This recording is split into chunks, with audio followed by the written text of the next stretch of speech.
Capítulo 7.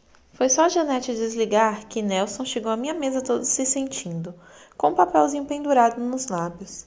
Eu não estava para brincadeira. Peguei o papel em um gesto brusco e li o endereço. Era uma casa no Parque do Carmo, Zona Leste. Que cara é essa, Verô? Nelson perguntou, mas nem me deu ao trabalho de responder. Desliguei o computador, deixei uma mensagem para Carvana inventando uma emergência. Juntei as coisas na bolsa, incluindo a pistola automática. Nelson ficou ali parado, esperando qualquer coisa.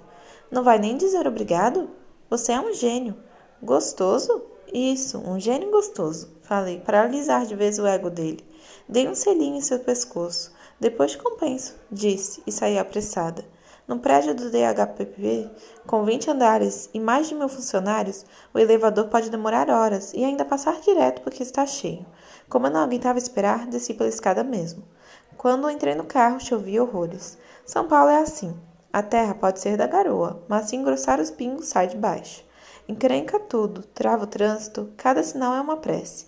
Para piorar, eu não conhecia quase nada da Zona Leste. Em geral, o Waze me fazia sentir poderosa, me levava para todo canto, mas naquele temporal, o aplicativo mostrava seus limites.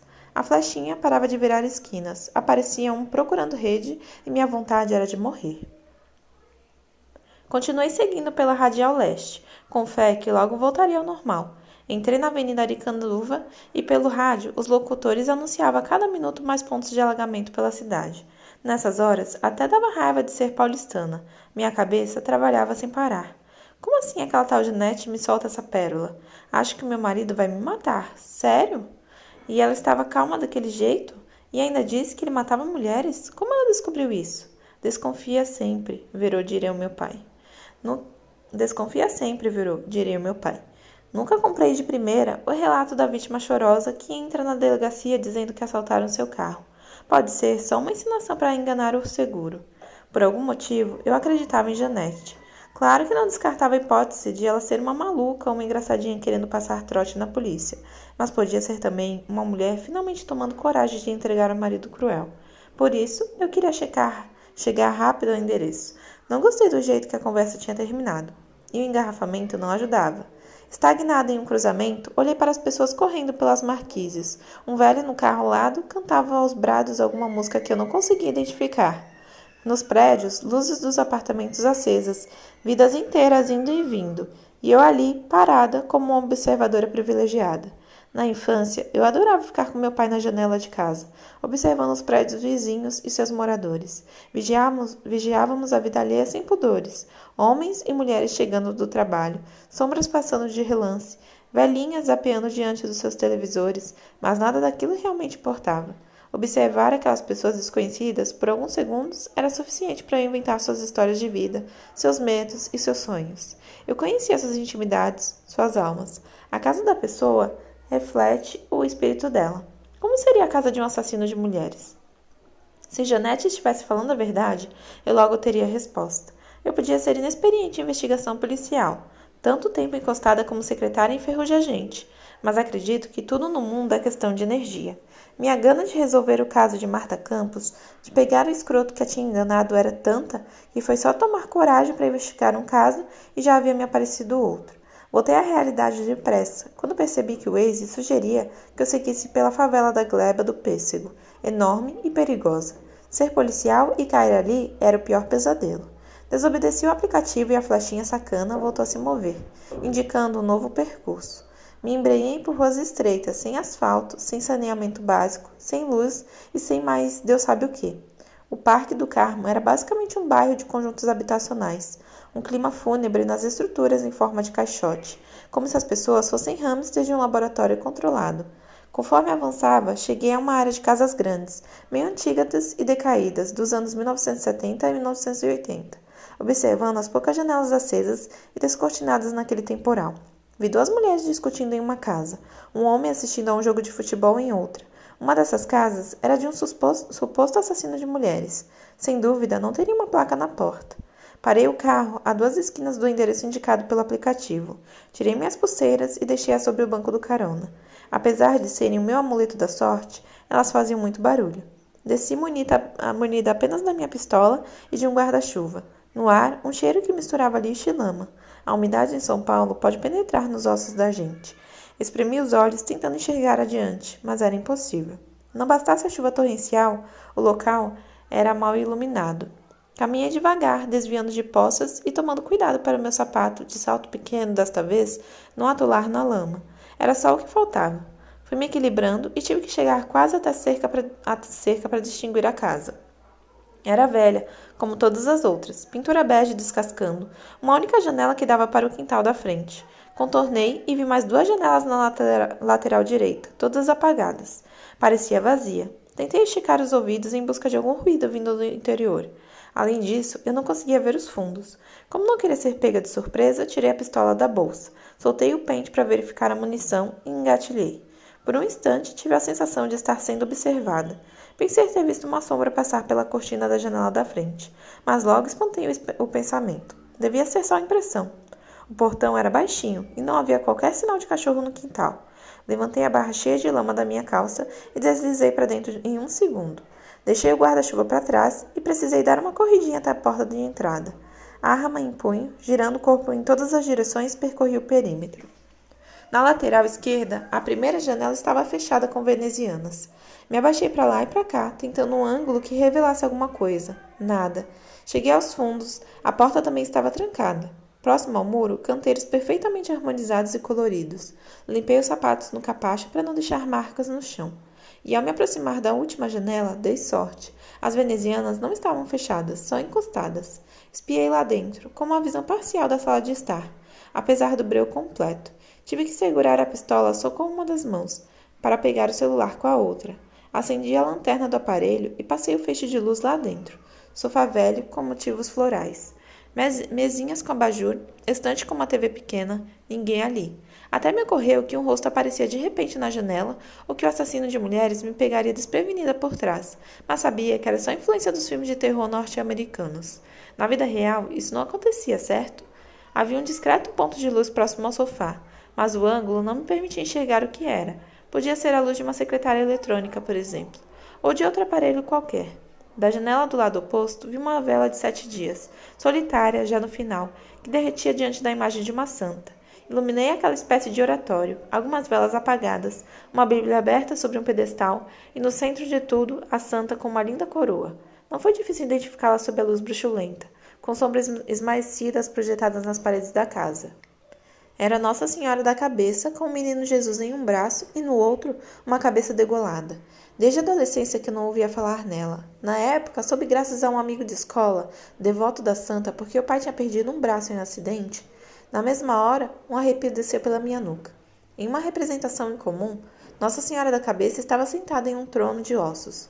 Concentrei-me o máximo que pude, devagar não ia ajudar em nada. Eu precisava entrar na casa. Minha memória vasculhou todos os filmes a que eu já assistira com portas sendo arrombadas sem deixar vestígio. Logo me veio o truque com o cartão de crédito. Tirei o crachá do pescoço e experimentei a flexibilidade dele. A porta da varanda era daquelas que, além do trinco, tinha uma trava de chão. Agachei-me para enfiar o cartão no vão da porta, movendo-o de baixo para cima até encontrar o ponto de virada da trava. Comecei a dobrá-lo, com cuidado de não quebrar ao meio, e foi deslizando a trava até virar para o outro lado. Comemorei em silêncio. A porta já estava solta. Só faltava fazer o resto no trinco. Empurrei o cartão entre o beiral e a porta em todas as direções possíveis, escorando com o corpo para ajudar. Depois de alguns segundos, ouvi o clique mágico.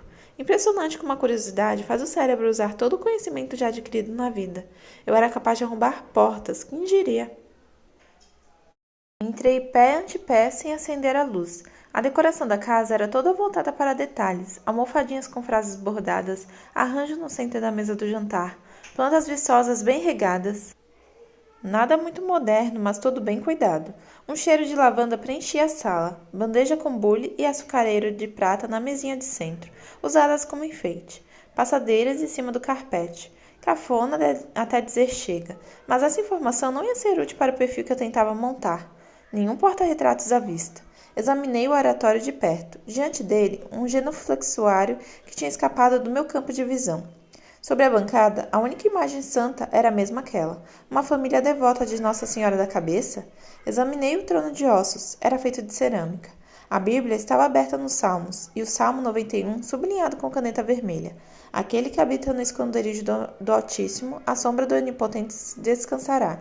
Direi do Senhor, Ele é o meu Deus, o meu refúgio, a minha fortaleza, e nele confiarei. Porque Ele te livrará do laço do passarinheiro e da peste perniciosa. Ele te cobrirá com as suas penas, e debaixo das suas asas te confiarás. A sua verdade será o teu escudo e broquel. Não terás medo do terror de noite, nem da seta que voa de dia, nem da peste que anda na escuridão, nem da mortandade que assola ao meio-dia. 1000 cairão ao teu lado e 10.000 à tua direita, mas não chegará a ti. Muito grande, não dava para ler tudo naquela situação. Depois eu analisaria a escolha com calma. Com as 2 mãos, levantei do trono a imagem da santa para olhar a inscrição na base e encontrei uma fenda. A santa era oca e havia um papel lá dentro. Tirei uma canivete do bolso e soltei a pinça. Puxei com delicadeza para não arranhar a pintura. Era um trabalho que exigia tranquilidade e tempo, 2 coisas que eu não tinha em uma sala escura de uma casa desconhecida, com uma chuva incessante caindo lá fora e trovões me dando sustos. Se alguém chegasse, eu não conseguiria escutar. Teria que me esconder na pressa e só Deus sabe o que aconteceria depois.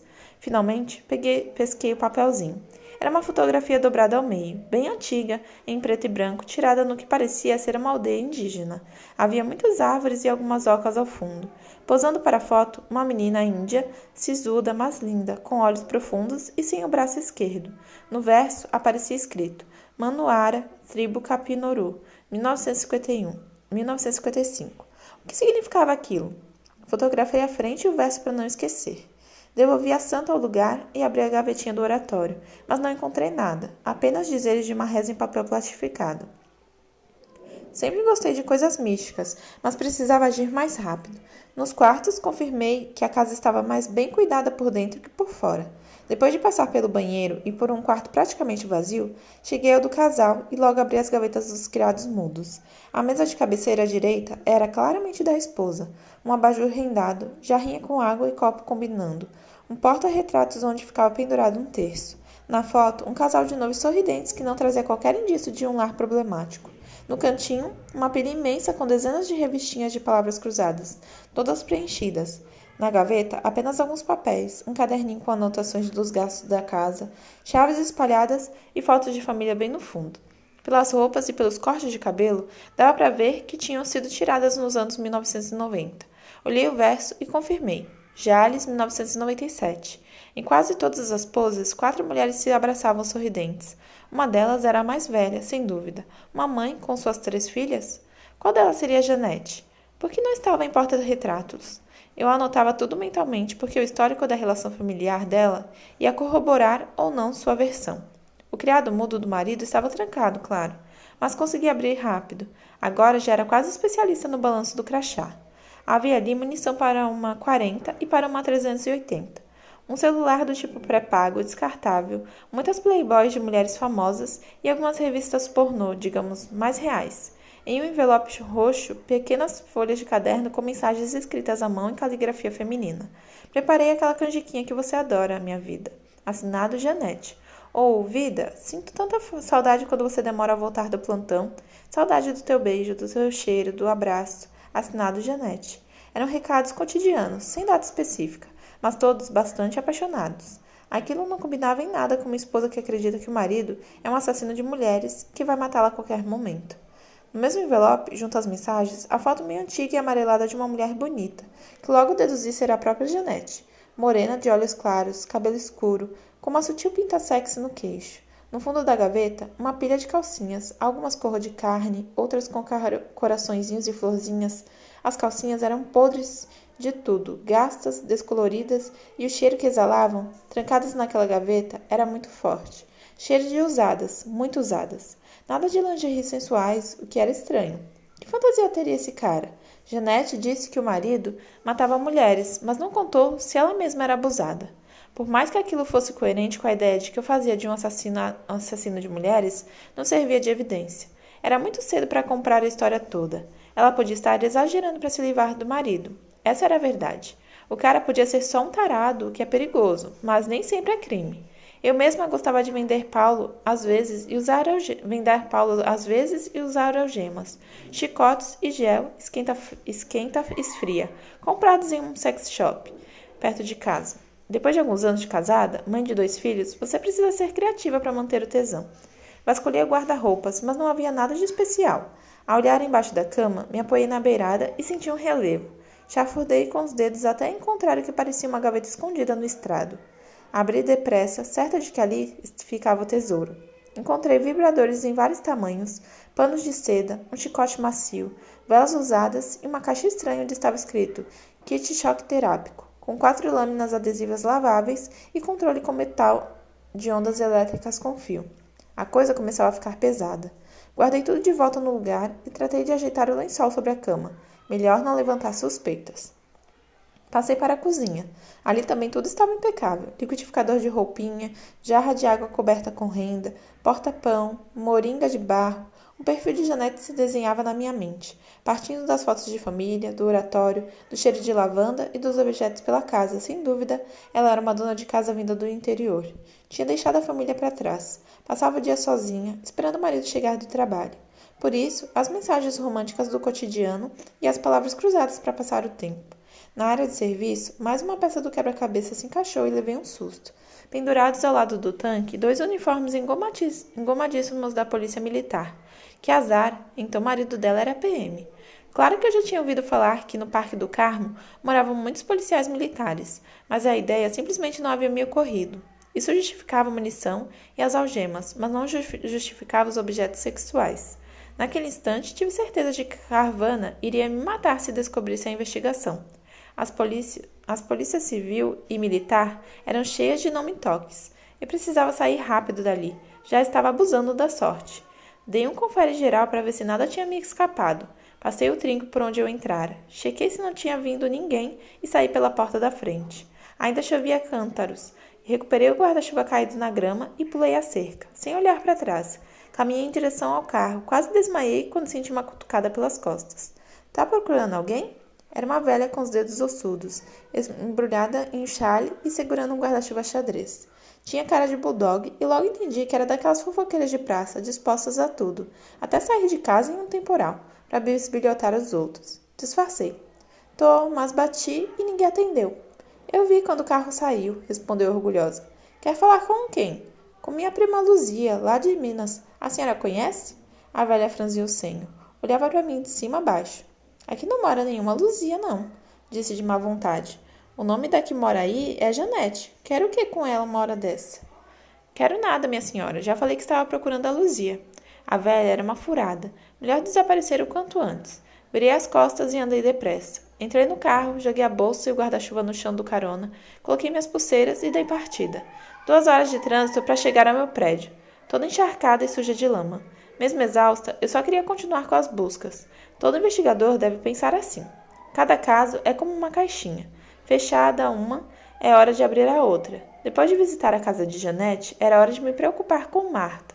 Entrar no meu computador e checar as mensagens do amorideal.com. Abri a porta e minha vontade foi chorar ali mesmo. A mesa estava posta para 2, velas no castiçal e vinho nas taças. Meu Deus, sem brincadeira, o Paulo na vibe melosa. Só me faltava ter que arrumar energia para um jantar romântico. Oi, tio, ele disse, vindo com a garrafa na mão. Tive que abrir um sorriso. Oi, amor. Paulo beijou meu pescoço, meu ombro. Saí de perto dele. Espera. Eu tô imunda e suada. Adoro você suada assim, tio, você sabe. Nada como seu cheiro de verdade. Desesperada, vi o meu marido se aproximando, cheio de desejo. Não ia dar para escapar sem levantar suspeita. Pior ter que discutir a relação depois. Ah, tio, também estou com saudade, amenizei. Deixa só eu tomar uma chuveirada rapidinho e coloco uma camisola especial para você. Ele aceitou, mordiscando o lábio. Corri para o banheiro, entrei no chuveiro de roupa e tudo. Que delícia, a água caindo sobre o meu corpo, me relaxando. Para entrar no clima, eu precisava de um esquenta. Cuidei disso até ficar no ponto certo. Vesti uma camisola e segui para a sala, de cabelos molhados mesmo. Paulo já tinha dado conta de uma garrafa de Cabernet sozinho. Abri a segunda. Fui enrolando a conversa durante o jantar, abastecendo o corpo dele com vinho e misturando o meu com água. Ele nem percebeu. Quando fomos para a cama, demos uma basicona, sem muita preliminar, porque ele estava excitadíssimo, mas completamente bêbado. Gozou sem eu ter que fazer muita ginástica e rolou para o lado, já desacordado. O tigrão ia roncar a noite inteira e me deixar em paz. Corri para pegar o laptop. 96 respostas pipocaram no topo do site de relacionamentos. Fiquei impressionada com o número. 96. Mas esses homens são muito babões mesmo, viu? De modo inevitável, meu ego inflou na hora. Mas voltei a me focar, olhando as respostas uma por uma. Os apelidos iam do óbvio ao surreal. Aquiles, John, Avante de estar no altar, Gato Carioca 1, H interessante, Via Vencedor, Tony Burnet, obviamente nada de @estudantelegal88, nem de Pietro. O malandro devia mudar os nomes de usuário e de cadastro a cada golpe. Comecei a deletar os que estavam longe do perfil que eu buscava. Homens com mais de 40 anos, por exemplo, foram eliminados de cara. O @estudantelegal88 era mais novo. Pelas mensagens que escrevi a Marta, também inferi que era culto o bastante para conjugar verbos corretamente, como em são 4 da manhã e não vejo a hora de ficarmos juntos, e para usar termos complexos como persuasivo e embaraçado. Além disso, ele escrevia com frequência os termos você e PQ nas mensagens informais, mas às vezes colocava você e por quê. Será que essa alternância era proposital? Eu estava sofisticando demais a análise? O Carvana diria: simplifica, Verô, simplifica. Uma coluna chamada Eu Valorizo me ajudou na seleção. O @estudantelegal88, sem dúvida, era alguém que gostava de contato com a família, pontualidade, educação rigorosa e fidelidade. Um perfil interessante, com desenvoltura suficiente para interessar mulheres frágeis. Um gentleman para enganar Marta Campos. Eliminei aqueles com profissões mais tradicionais e menos chamativas, como contadores e militares. Reduzi as opções de 96 para 54, o que ainda era muito. Tinha de tudo: empresário, médico, filósofo, dentista, advogado, historiador. E, claro, nada me garantia que o @estudantelegal88 era um deles. Eu precisava de mais critérios de seleção para atrair ao chegar ao homem certo. Essa era a verdade. Para isso, eu precisava conhecer melhor a vida de Marta Campos. Enquanto a madrugada avançava, olhei no celular as fotos tiradas na casa dela. Vi e revi imagens, dando zooms em diversos pontos. Também folhei seus Moleskine, cheios de anotações fúteis. Alguns compromissos do dia a dia vinham sublinhados com marca-texto. Horários de médicos, idas à academia ou ao salão de beleza. Nenhuma menção a encontros com o malandro. Na contracapa do caderninho, encontrei um bolso discreto com um crachá de uma empresa chamada Quartiles com a foto de Marta no centro. No site de busca, verifiquei que Quartiles era uma construtora multinacional na Avenida Paulista, o local de trabalho de Marta, ideal para conhecer ainda mais sobre ela. Decidi que iria até lá no dia seguinte. O quadro de cortiça com sua investigação particular também me parecia uma mina de informações, mas eu gastaria horas para examinar tudo com cuidado. Mesmo muito pilhada, meu corpo não acompanhava o ritmo e implorava por descanso. Talvez amanhã. De todo modo, com aquelas respostas do site, eu sabia que estava na cola do @estudantelegal88. Podia até sentir o cheiro do filho da puta. Deitada na cama, debaixo das cobertas ao lado do meu marido, fechei os olhos, saboreando o que eu faria com o malandro quando o encontrasse. Revelaria aos jornais? Não. Entregaria para a polícia? Nem pensar. Decidi. Eu cortaria o pau dele fora. Muito obrigada por ter ouvido esse livro. Se você ainda não é inscrito, por favor, se inscreva no canal. Isso vai me ajudar bastante. Um abraço e até o próximo capítulo.